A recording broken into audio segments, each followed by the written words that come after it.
Assalamualaikum warahmatullahi wabarakatuh. Saya Adam Zinda Sevino dari Teknologi Rekayasa Otomasi Universitas Diponegoro dengan NIM 40040324630054 kelas praktikum B TRO 24. Nah, kali ini saya akan mengajak teman-teman semuanya untuk sedikit belajar tentang kontrol PID motor DC menggunakan Simulink. Oke, mungkin bisa langsung lanjut kita ke materi yang pertama.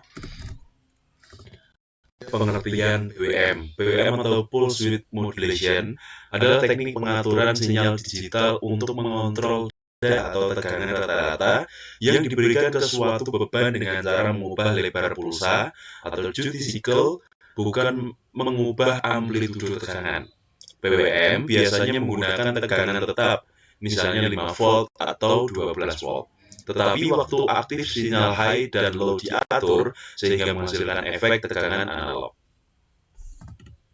Statistical dan cara kerjanya. Statistical adalah perbandingan antara waktu sinyal high terhadap satu periode total sinyal PWM. Dinyatakan dalam persen. Statistical 0%, sinyal selalu low atau motor mati. Statistical 50%, sinyal high dan low sama. Statistical 100%, sinyal selalu high atau motor berputar maksimal. Semakin besar statistical, semakin besar tegangan rata-rata yang diterima beban, sehingga kecepatan motor DC meningkat atau kecerahan LED bertambah. Aplikasi PWM. PWM banyak digunakan pada sistem kendali dan elektronika seperti pengaturan kecepatan motor DC, kontrol posisi motor servo, pengaturan daya pada inverter, kontrol kecerahan LED, sistem kontrol berbasis microcontroller, dan PLC. Keunggulan PWM adalah efisien, mudah diimplementasikan, dan minim rugi daya dibanding metode analog murni. Lanjut ke encoder 2 pin atau incremental encoder. Encoder 2 pin adalah sensor yang digunakan untuk mengukur kecepatan, arah, dan posisi putaran motor. Encoder ini memiliki dua output utama, yaitu channel A dan channel B, yang menghasilkan sinyal pulsa digital saat poros motor berputar.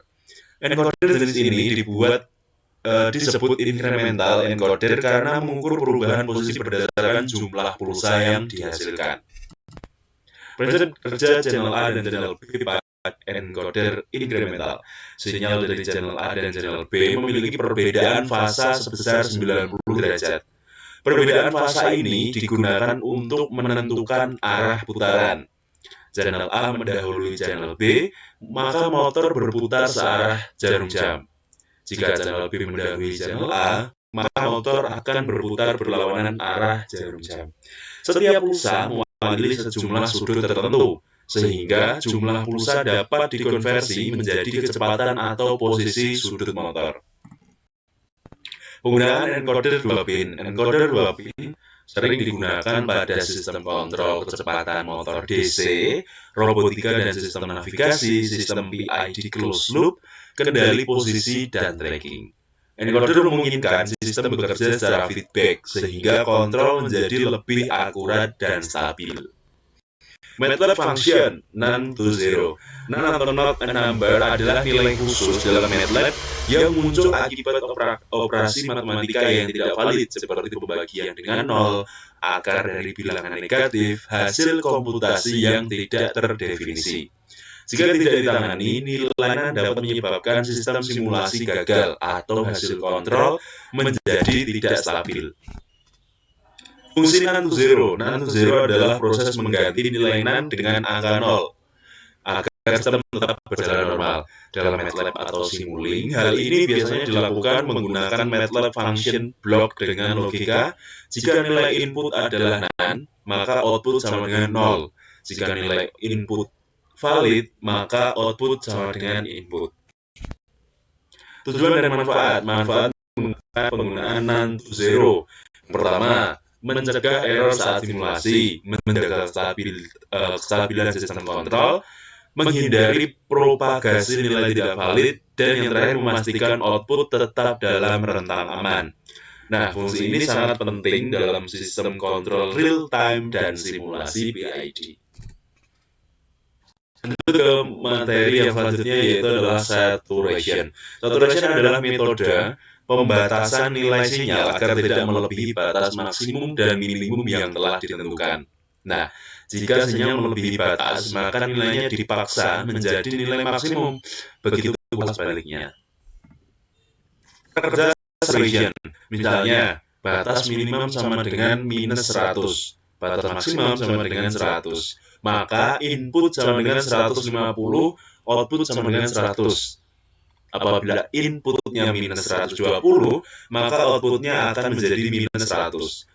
Dan jika inputnya 50, outputnya akan 50 juga. Saturation memastikan sinyal kendali tidak melampaui kemampuan fisik aktuator.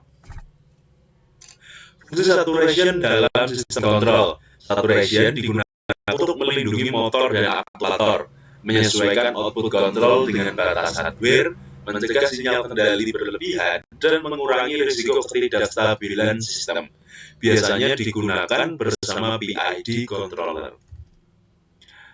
Lanjut, integral anti-wind up PID. Masalah integral wind up. Integral wind up terjadi ketika bagian integral PID terus menjumlahkan error saat aktuator sudah mencapai batas saturation. Akibatnya, respon sistem menjadi lambat, overshoot besar, sistem sulit kembali stabil. Konsep anti-wind up. Integral anti-wind up adalah teknik untuk mencegah akumulasi berlebihan pada bagian integral PID. Caranya itu dengan menghentikan integrator saat output saturasi, juga mengurangi nilai integral saat terjadi pembatasan. Dengan anti-wind up, nilai integral tetap terkendali meskipun terjadi saturation.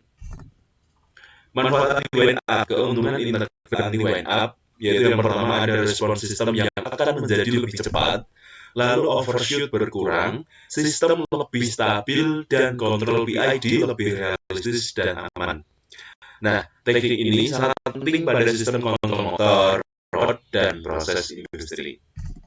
Nah, setelah ini kita akan lanjut ke percobaan 1, yaitu untuk mengetahui PID speed pada simulink, dan juga pada percobaan kedua kita akan melihat PID posisi motor DC pada software MATLAB dan juga fitur simulink. Let's go. Nah, pada percobaan pertama ini dilakukan perancangan dan pengujian sistem PID speed control pada motor DC dengan tujuan mengatur dan menjaga kecepatan motor agar sesuai dengan nilai referensi atau set point yang diberikan. Sistem dimulai dengan menentukan nilai set point kecepatan dalam satuan tertentu, kemudian sinyal set point tersebut dibandingkan dengan kecepatan aktual motor yang diperoleh dari hasil pembacaan encoder. Selisih antara set point dan kecepatan aktual ini disebut sebagai error, yang selanjutnya menjadi masukan utama bagi controller PID. Controller PID terdiri dari 3 komponen utama, yaitu proporsional, integral, dan derivatif. Komponen proporsional menghasilkan sinyal kendali yang sebanding dengan besar error saat ini, sehingga berfungsi untuk mempercepat respon sistem. Komponen integral bekerja dengan menjumlahkan error dari waktu ke waktu untuk menghilangkan error steady state, sedangkan komponen derivatif bereaksi terhadap perubahan error untuk meredam overshoot dan meningkatkan kestabilan sistem. Ketiga komponen ini dijumlahkan sehingga menghasilkan sinyal PID total yang kemudian digunakan untuk mengatur duty cycle BWM sebagai input ke motor DC.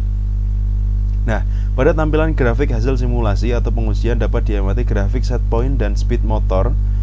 Grafik ini menunjukkan bagaimana kecepatan motor berusaha mengikuti nilai set point yang diberikan. Selanjutnya, grafik error memperlihatkan selisih antara set point dan kecepatan aktual, di mana error akan mengecil seiring sistem mencapai kondisi steady state.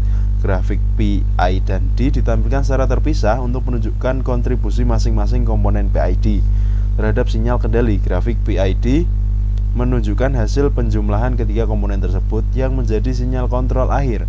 Dari hasil grafik ini dapat disimpulkan bahwa kontrol PID mampu meningkatkan kestabilan dan akurasi kecepatan motor dibandingkan sistem tanpa kontrol. Nah, ini adalah grafiknya, bisa teman-teman semuanya lihat. Untuk percobaan yang pertama, yaitu ini adalah grafik PID speed motor DC yang kita baca pada software MATLAB dan juga Simulink setelah konfigurasi yang sudah saya jelaskan sebelumnya.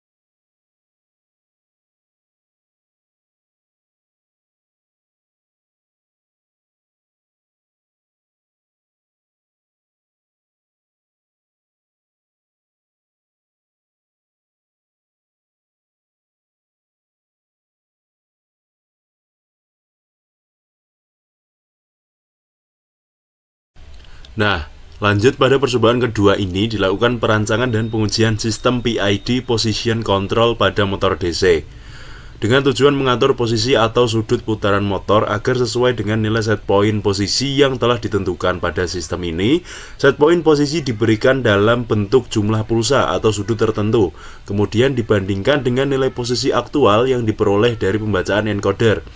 Encoder berfungsi sebagai sensor umpan balik yang memberikan informasi posisi motor secara real time.